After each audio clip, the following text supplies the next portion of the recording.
Rika adalah seorang janda muda, mulai berjualan tiramisu cup kekinian dari rumah kontrakannya. Akhirnya semua bahan lengkap juga hari ini. Harus semangat, tiramisu ini harus laris supaya aku bisa bertahan hidup di kota ini meskipun sekarang sendirian.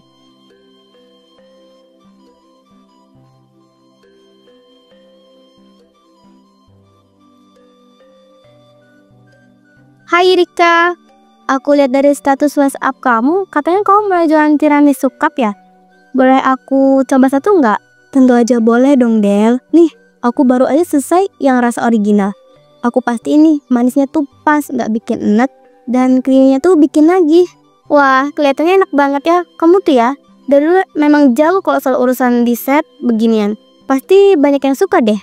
Makasih ya Del, aku juga berharap gitu.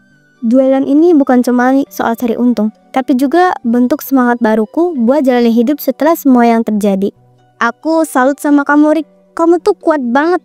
Meski ditinggal gitu, kau masih bisa berdiri sendiri dan mulai usaha baru. Iya Der, rasanya sakit banget, tapi aku gak bisa terus larut. Hidup harus jalan terus kan. Ini tiramisunya, semoga kamu suka ya.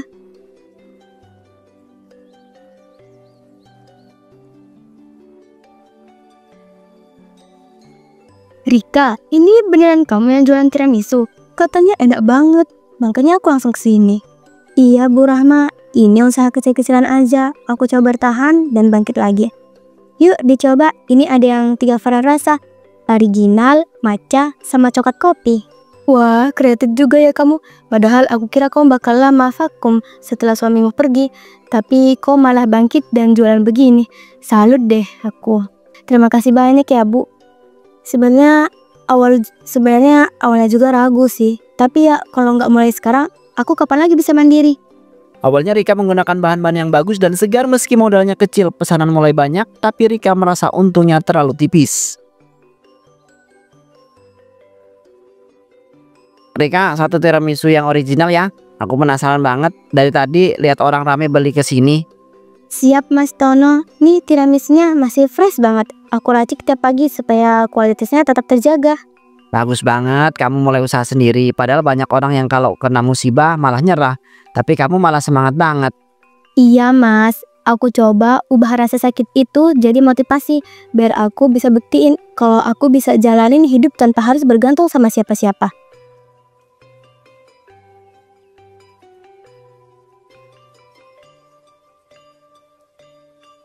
Alhamdulillah, semoga semuanya lancar. Setiap cupnya yang laku, jadi bukti kalau aku bisa bangkit.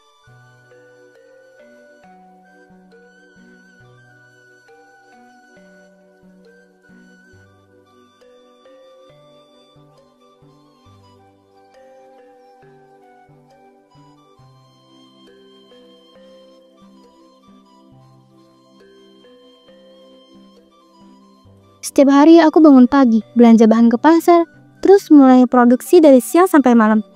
Tapi kenapa ya, uangnya selalu habis berbeli bahan lagi? Aku rasa aku terlalu idealis di awal.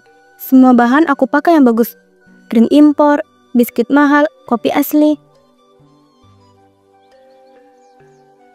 Ini total pesanan seminggu terakhir, lumayan juga. Tapi untung bersihnya nggak seberapa. Capek iya, waktu habis iya. Tapi dompet masih kosong. Salahku apa ya? Aku cuma pengen bikin yang terbaik biar pelanggan puas. Tapi lama-lama aku sendiri juga yang tekor begini terus. Apa aku harus cari alternatif bahan? Mungkin krim lokal atau ganti biskuit yang harganya lebih miring. Tapi nanti rasanya beda. Aku benci banget kalau sampai harus menurunkan kualitas. Tapi aku juga butuh makan, butuh bayar kontrakan bulan depan.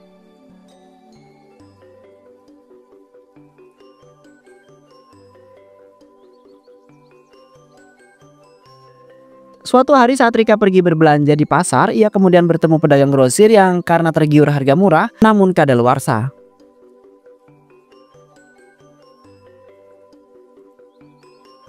Susu segar like 1000 lagi, krim cair juga makin mahal. Kalau aku nggak pintar-pintar hitung modal, bisa-bisa aku bangkrut pelan-pelan. Ya Allah, tolong beri aku jalan.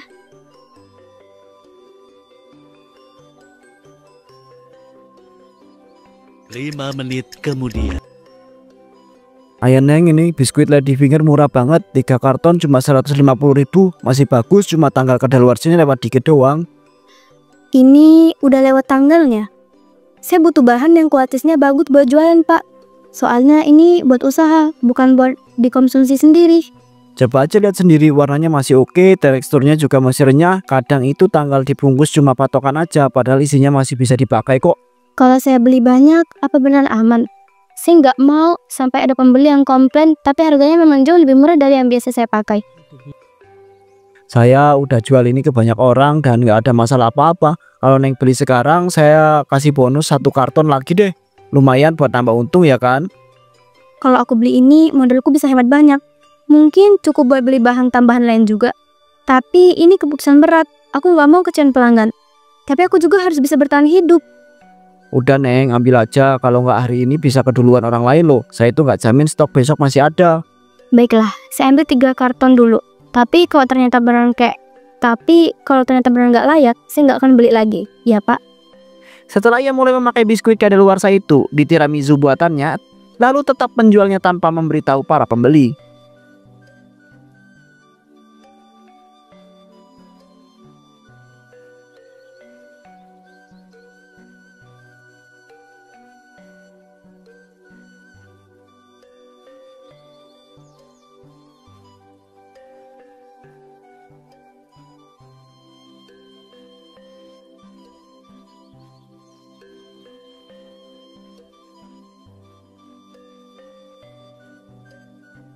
Tampilan masih aman, aromanya juga nggak aneh. Mungkin ini masih aman. Aku cuma butuh sedikit tambahan waktu buat rendamannya supaya tetap lembut. Asal pelanggan nggak tahu, semuanya akan baik-baik saja. Semoga ini bukan keputusan yang salah. Aku janji cuma kali ini aja. Sampai modalku cukup buat beli bahan yang lebih layak, aku nggak punya pilihan lain untuk sekarang.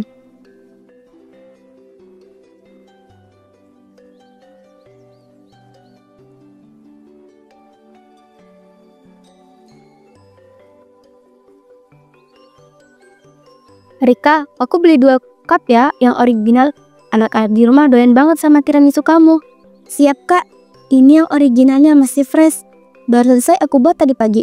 Makasih ya, udah langganan terus. Aku juga 1 ya Kak, yang matcha. Kalau bisa nanti sore aku mau pesen 10 buat acara kantor. Boleh banget Kak, nanti aku siapin semua sebelum sore. Pokoknya aku pastikan semuanya enak kayak biasanya.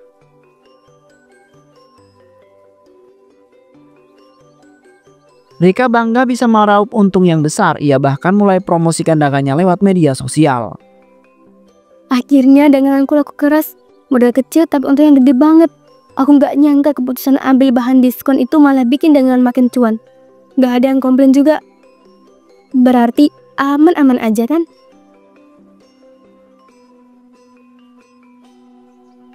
Tinggal upload foto, kasih caption manis, tag tempat daerah jangkauan luas. Sekarang semua orang pakai medsos buat cari makan lucu. Harusnya aku dari dulu promosiin onion biar makin banyak pesanan masuk.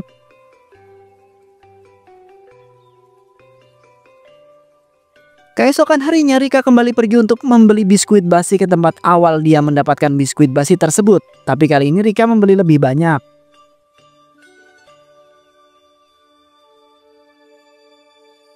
Pagi lagi Pak, biskuit yang waktu itu masih ada kan? Kalau bisa hari ini saya mau ambil 6 karton. Saya nggak nyangka jualan saya bisa secepat itu habis. Masih ada, masih lengkap stoknya. Tapi kalau ambil 6, saya kasih harga lebih miring ya. Sekalian langganan biar terus jalan usahanya. Sip banget Pak. Saya memang sengaja datang pagi-pagi biar nggak kehabisan. Soalnya minggu ini udah ada banyak per order masuk. Semua pada doyan sama tiramisu buatan saya. Saya seneng dengar kabar bagus kayak begitu. Namanya rezeki buat kita berdua nih. Makasih banyak ya Pak. Saya doain jualan Bapak juga makin rame. Saya pasti balik lagi kalau stok sudah mulai habis.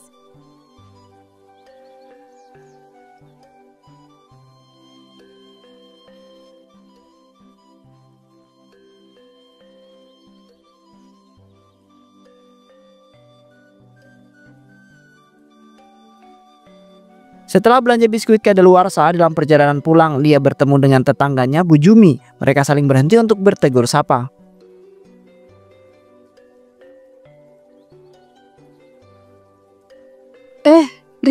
kamu pulang belanja ya? Waduh, itu bawaan kamu berat banget sayang.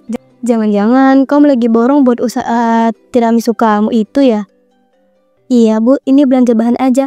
Lumayan banyak pesanan akhir-akhir ini. Jadi harus stop dari sekarang biar nggak repot nanti. Rik, maaf ya, ibu jadi penasaran.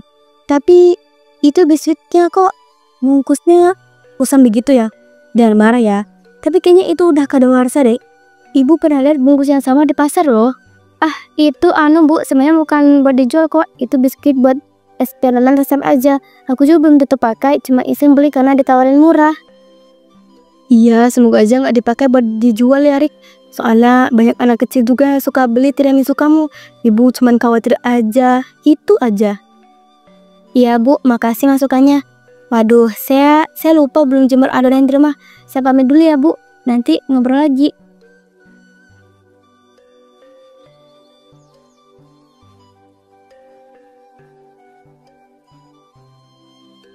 Tapi beberapa hari kemudian banyak orang yang merasa kalau mereka sakit setelah makan tiramisu buatan Rika. Lalu mereka berdiskusi tentang hal tersebut.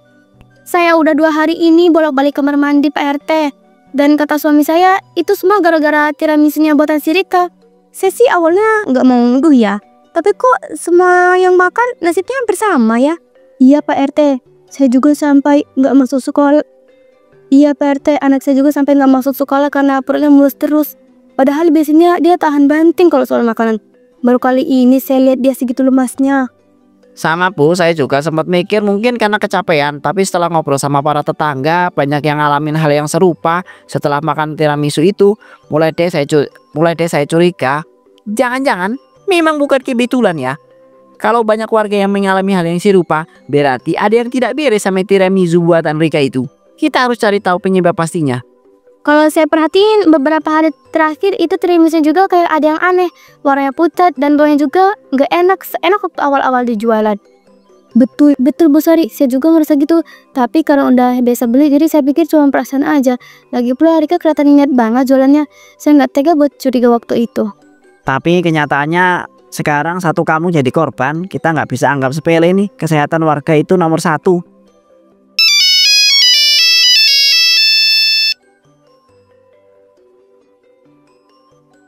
Halo. Ya, saya sendiri. Oh ya Mas Danu, gimana kabarnya? Hah? Udah keluar hasilnya? Serius? Coba Mas jelaskan lebih jelas ya.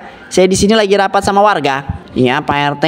Jadi sampel tiramisu yang Bapak kasih buat dicek kemarin itu udah kami uji lab. Hasilnya cukup mengejutkan. Kami temukan bahwa biskuit udah dalam kondisi rusak. Kemungkinan besar udah kadaluarsa lebih dari 2 bulan. Krimnya juga terkontaminasi bakteri yang bisa sebabkan gangguan pencernaan. Astagfirullahaladzim, serius ini Mas? Jadi semua ini karena bahan-bahan yang udah tidak layak pakai. Tapi kok bisa lolos begitu saja dijual ke para warga ya? Ya kemungkinan besar pelakunya itu tahu bahan itu sudah jelek, tapi tetap dipakai buat menekan biaya produksi. Ini bahaya banget Pak. Bisa-bisa ada korban yang lebih parah kalau terus dijual begitu. Waduh, baik Mas Danu, terima kasih banyak ya atas infonya. Ini sangat penting buat kami. Nanti saya sampaikan ke para warga dan segera ambil tindakan. Tadi itu teman saya dari lab rumah sakit. Dia yang bantu analisis sampel tiramisu yang kita kasih kemarin itu. Dan hasilnya benar-benar bikin saya itu marah. Loh, maksudnya gimana ya Pak RT? Jangan bikin tegang gini dong, tolong dijelaskan. Jadi di tiramisu itu ditemukan bahan-bahan yang sudah tidak layak pakai. Atau bisa disebut kadaluarsa lah. Salah satunya yaitu biskuit yang sudah kadaluarsa dan ada jamurnya. Terus krimnya juga tidak disimpan dalam suhu dingin yang sesuai. Kebayangkan akibatnya gimana? Ya Allah, pantesan perut saya rasanya kayak diaduk-aduk. Itu berarti beneran dari tiramisunya Rika ya Pak? Wah, ini udah nggak bisa dibiarkan Pak RT. Harus ada tindakan tegas. Rika itu sudah meracuni warga satu kampung secara tidak langsung. Kita nggak bisa cuma diam saja. Tenang dulu. Saya juga geram. Tapi kita itu harus adil juga. Besok pagi saya akan panggil Rika ke balai warga. Kita klarifikasi dan minta dia tanggung jawab. Ini soal nyawa, soal kesehatan masyarakat. Saya cuma berharap dia bisa jujur. Kalau emang dia terpaksa pakai bahan itu karena kesulitan ekonomi, kita bisa bantu cari solusi bareng-bareng. Tapi kalau dia sengaja, wah itu beda ceritanya. Iya Bu Sari bener. Kita manusia bisa salah, tapi bohong dan merugikan orang baik itu harus dihadapi dengan tanggung jawab juga. Besok saya juga ikut ya Pak RT. Saya nggak bisa tinggal diam kalau istri dan anak saya itu jadi korban. Kita selesaikan ini baik-baik tapi tegas. Oke, besok jam 9 pagi kita kumpul di balai warga ya. Saya akan undang Rika. Semoga dia datang dan mau berbicara jujur. Malam ini kita istirahat dulu, jaga kondisi.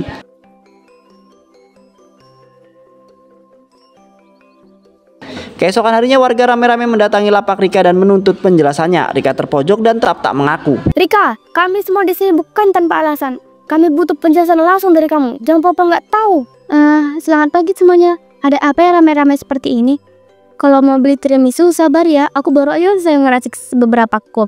Beberapa cup. Rika, ini bukan soal beli atau enggak. Ini soal kamu itu harus jujur sama kami semua. Banyak yang jatuh sakit setelah makan tiramisu buatan kamu. Tahu nggak soal itu? Kamu tahu kan soal itu? Saya dengar kabarnya, tapi saya nggak yakin itu dari tiramisu saya.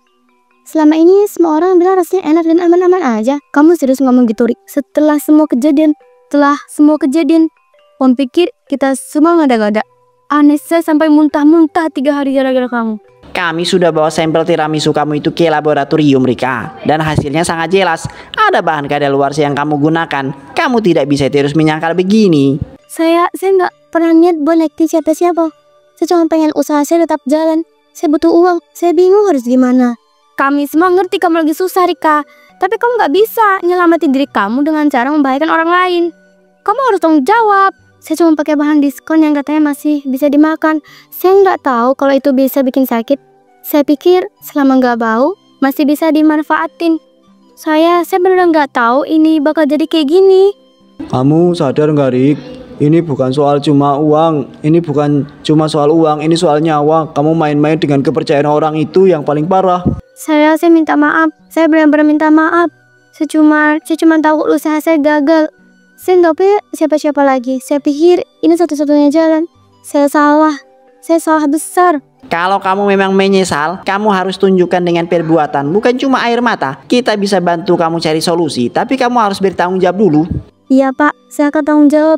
Saya siap ganti rugi semampu saya. Dan kalau harus tutup usaha ini, saya rela. Asal semua orang tahu saya nggak niat jahat. Asal kamu jujur dan benar-benar tobat, kita pasti bisa bantu, Rik. Tapi jangan ulangi hal kayak gini lagi. Ini pelajaran buat semua orang. Besok kita akan adakan pertemuan di balai warga. Kita bahas langkah selanjutnya. Tapi hari ini kamu istirahat dulu. Semua orang butuh tenang.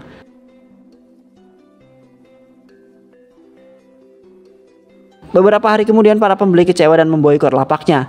Dia juga harus mengganti rugi beberapa pelanggan yang sempat dirawat.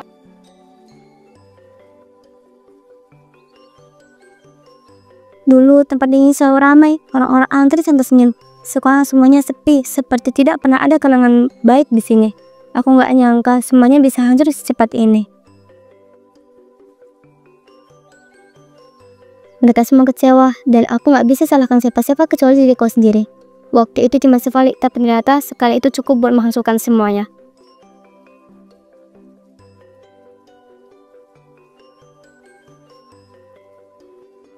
Rik, ini dari Pak RT, katanya untuk bantu nutup biaya pengobatan Bu Lilis yang sempat dirawat di puskesmas.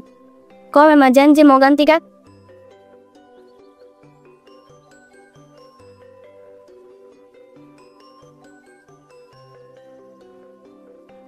Iya Bu, saya janji. Ini saya akan penuhi semuanya semampu saya. Ini uang khas bulan terakhir. Mungkin belum cukup, tapi saya akan beri cari cara. Warga nggak lagi marah sekarang, Rik. Mereka cuma kecewa. Rasa kecewa itu lebih lama sembuhnya daripada marah. Kamu harus siap dengan konsekuensinya. Saya sadar Bu, mungkin saya udah nggak bisa ditinggal di sini lagi. Setiap sudut kampung ini kayak ngingetin saya sama kesalahan yang saya buat. Kalau kamu butuh bantuan, bilang aja. Tapi jangan berharap semuanya bisa kembali kayak dulu. Reputasi itu susah banget dibangun dan gampang banget dihancurin. Ini bukan cuma soal kehilangan uang. Aku kehilangan kepercayaan dan mungkin aku kehilangan diriku sendiri di tengah ambisi yang terlalu.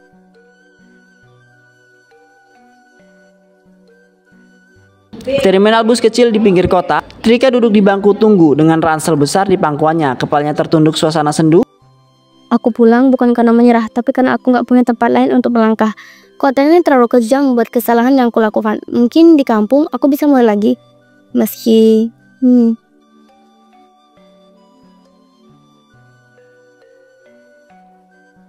Selamat tinggal, tempat penuh mimpi dan luka. Semoga suatu hari nanti aku bisa berdiri lagi, bukan sebagai pedagang tiara musuh, tapi sebagai manusia yang lebih bijak.